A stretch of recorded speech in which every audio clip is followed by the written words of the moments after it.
Hello, welcome to another hard surface practice video. It's been a minute since the last one, as life's been getting in the way. Got a little bit of a different setup for this one. So I've got a default scene set up with a material. It's just a light grey with a bevel shader on it and an ambient occlusion. So to start off with, I'm just going to shade auto smooth on this cube and scale it up on the x-axis. With all the Boolean cutters that I'm going to use, I'm going to basically apply auto smooth and give them the same material. Just going to go out of rendered mode so I can add these extra edges in. I should have just done that when I created the cylinder. I'm going to do the whole of these videos in rendered mode now, just so you can see the bevel shader in action. Okay, so I'm using this cylinder to cut out of this cube, and then the cube with the cut is going to be the new cutter from the starting cube, if that makes sense. Just going to extend it and make it bigger.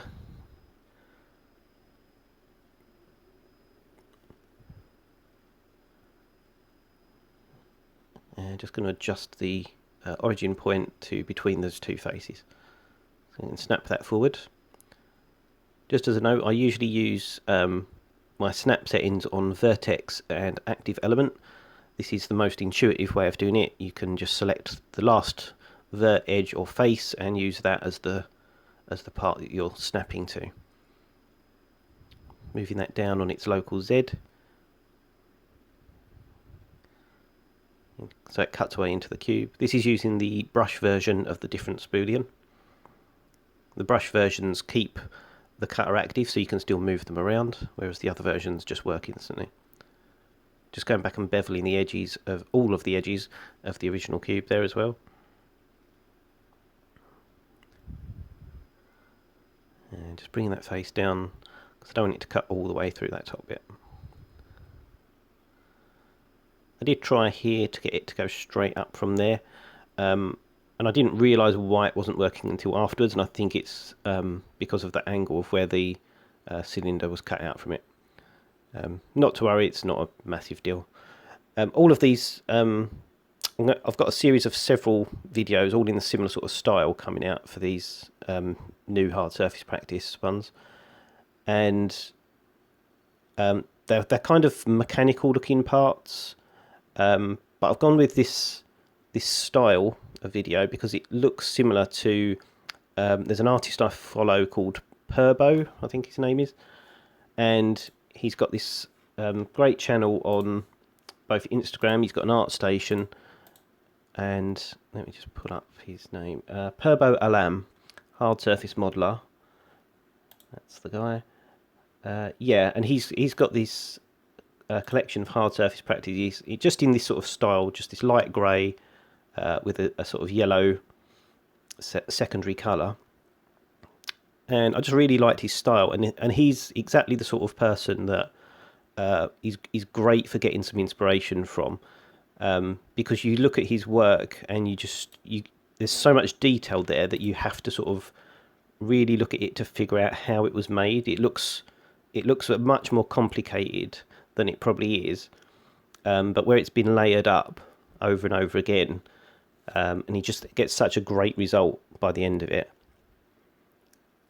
And that's kind of what this was inspired, this new set of hard surface videos, was just trying to make these really clean, sort of mechanical looking parts where everything's slotted together nicely.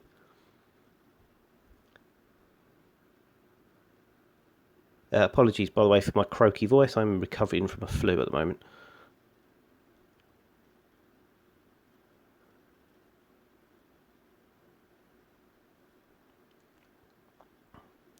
Over the course of the videos, I'm going to show, hopefully, a few different modelling techniques as well. For example, this part here, I've created it from the angle that already exists, the geometry that already exists.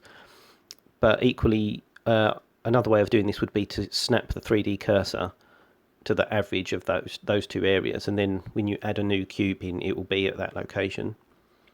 And you can also snap to align to target as well. If you change the snapping to face rather than vertex.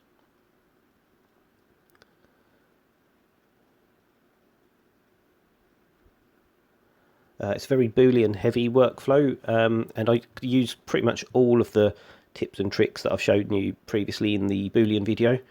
Arrays, solidifiers, cutting the cutter, which I got from Josh Gambrell's techniques from Blender Bros. They do excellent videos.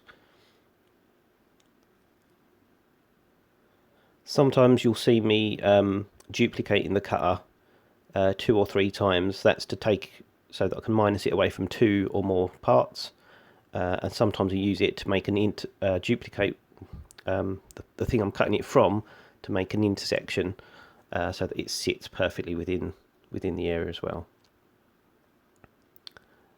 When you're beveling, remember to firstly apply the scale.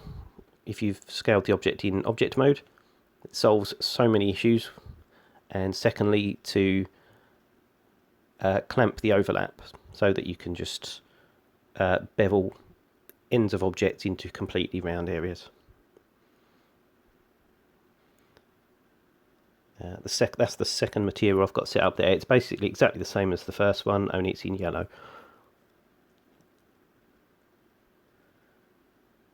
So the way I generally set up the materials for this is I'll have, say, one colour, say the grey, I'll have the large bevel, then I'll have the same colour but in a medium-sized bevel and then a small bevel, and you can just assign that to objects as you work.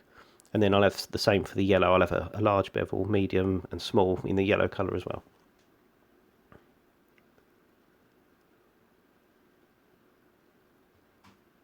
You don't have to be super precise when doing this. I am, but that's mainly a bit of an OCD thing for me. There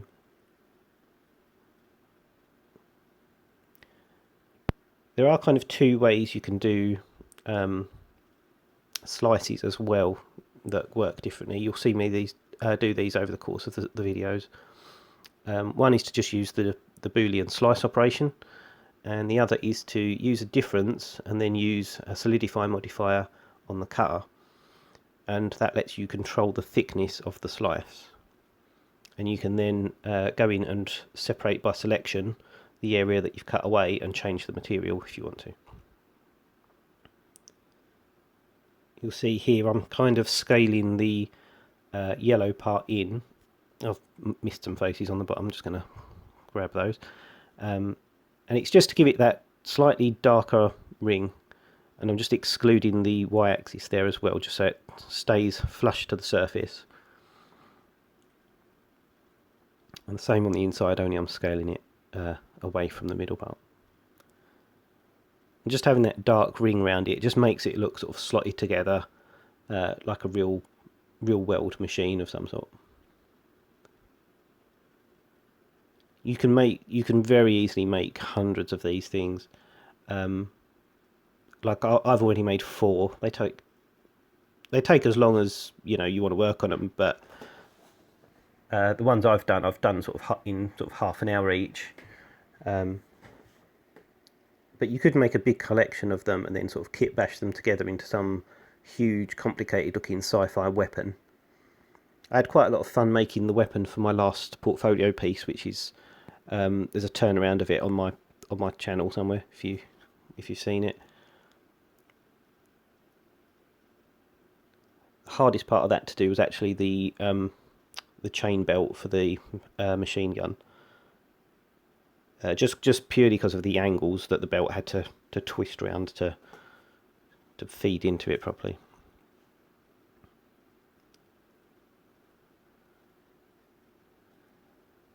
So, and if like this, if you're not entirely sure what angle you're going to need, just keep the brush version of the Boolean, and then you can adjust it in place as you need to.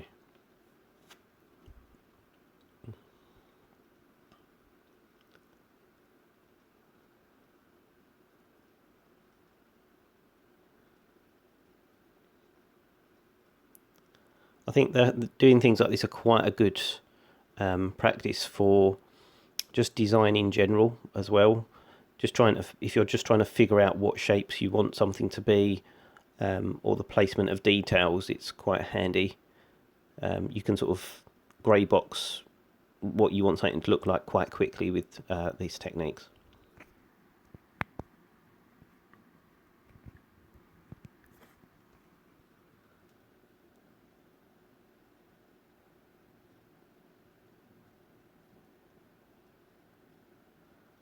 I should really change to the other material and use the smaller, the medium bevel there. That's it. Just so it catches the highlights better. You can always fine tune them if you want, but I set the materials up originally on a 2 meter squared 2 meter squared cube, or cube. I don't know. But obviously you work at whatever scale you want and set the materials up accordingly.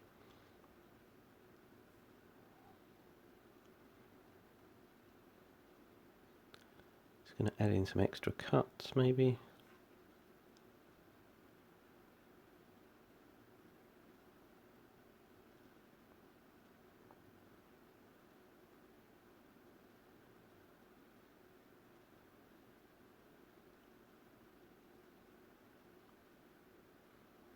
And you can always just mirror things across once you're done.